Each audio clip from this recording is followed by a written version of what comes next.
since 1886. We're America's Freedom Church. We're committed to what Dr. King called the beloved community. And so I will say to my congregation, and I say to others, that we will not give in to fear. We will not give in to hate. Fear paralyzes you. Hate consumes you and prevents you from being able to see the humanity of others. And so this kind of crisis ought to cause all of us to rise up and not simply stand against a flag. After all, it is a symbol, but to resist the substance, that which the flag represents. Okay. We're in a fight right now on voting rights, and we ought to be focused on that issue and so many other issues. Absolutely. It's distracting from those key issues that are affecting the lives of thousands. So let me be a member of your flock for a second, and I come to you and I say, Pastor, how am I supposed to see the humanity in someone who is trying to strike fear in my heart, who is trying to intimidate me? How do I see their humanity? What would you say? Well, that's the message of the gospel, and Michaela, I believe in that message. I see the humanity in all of God's people. And listen, you know, these are tough times. I don't know what was in the mind of the persons who left those flags, but a lot of people are struggling, trying to make a way, and many are frustrated. Sometimes that frustration is misguided.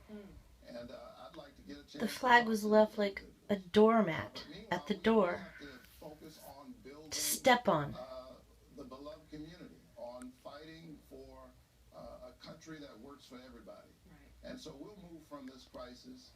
We'll stay focused on the work that we do week after week, and we'll transform our pain into power, and all of us will be better because of it. I appreciate you saying that. As my mother always says, sometimes the ones that need the love most are the ones that are hardest to love. I appreciate that. I understand the timing of this is somewhat ironic. You have a leadership conference going on right now at your church.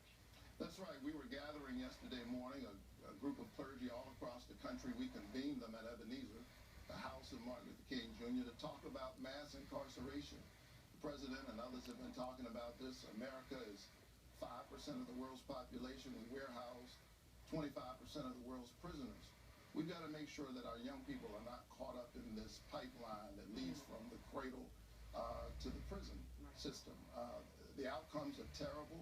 And the good thing is that there's agreement on both sides of the aisle. Republicans and Democrats agree that this is unsustainable, and so we have to fix it. Well, it's good to know that we've got some consensus right there, finally, from them on both sides of the aisle. Pastor, thanks so much.